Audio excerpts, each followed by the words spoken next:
Genesis chapter 18. The Lord appeared to Abraham near the great trees of Mamre as he was sitting at the entrance of his tent in the heat of the day.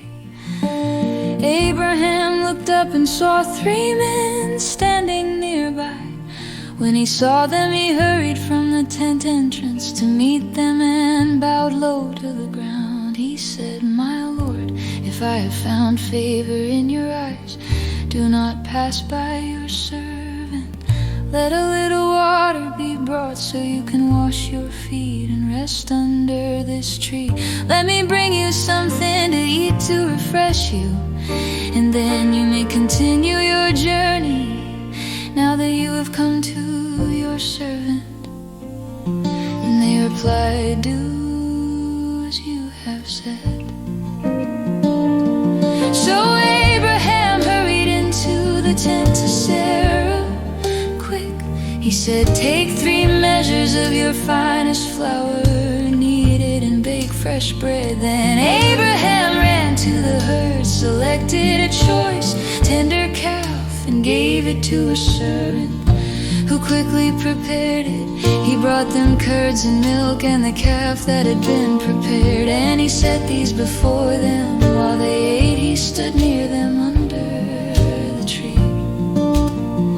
They asked him, "Where is Sarah, your wife?" "There in the tent," he said.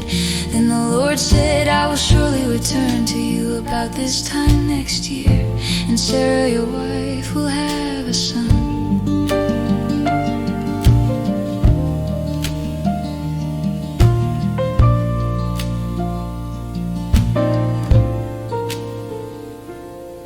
Now Sarah was listening from the entrance of the tent behind him.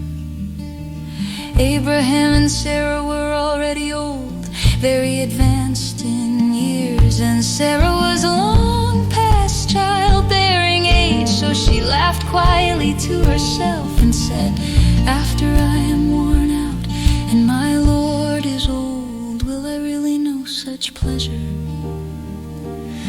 Then the Lord said to Abraham, "Why did Sarah laugh? Why did she say, 'Can I really have a child now that I am old?' Is anything too hard for the Lord? I will return to you at the appointed time next year, and Sarah will have a son." Sarah was afraid, so she lied and said, "I did not laugh." But he said, "Yes, you did."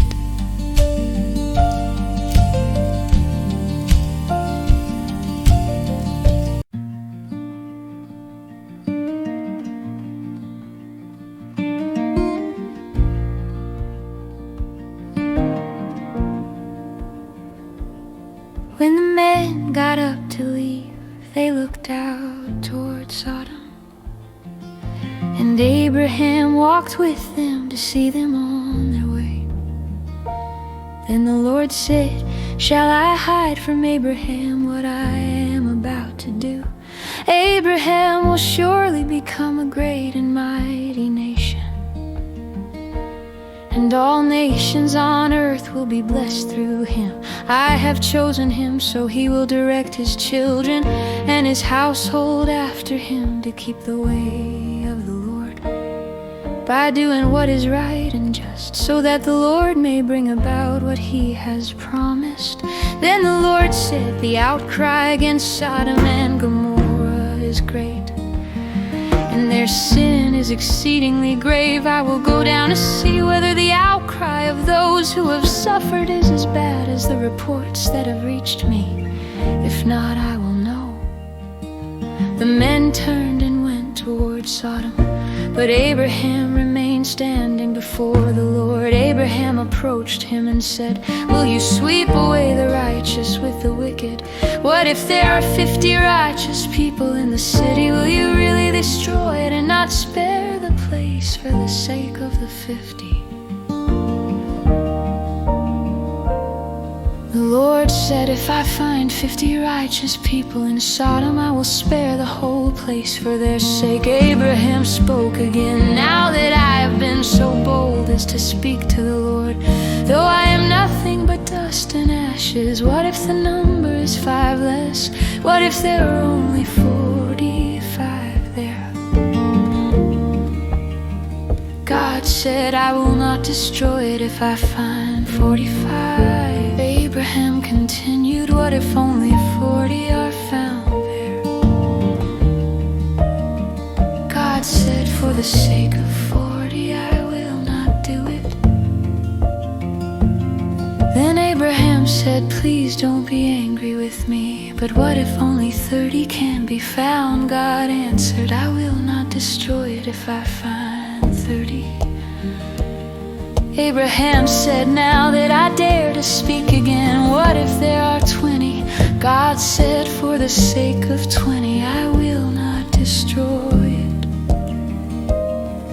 Finally Abraham said, please don't be angry, Lord, just one more time. What if only 10 are found there? God answered, for the sake of 10 I will not destroy it.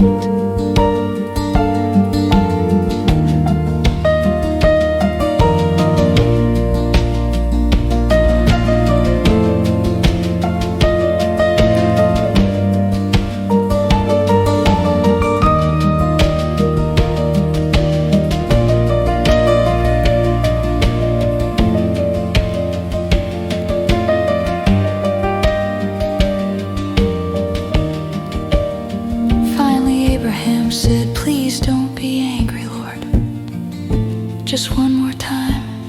What if only 10 are found there? God answered, for the sake of 10 I will not destroy it.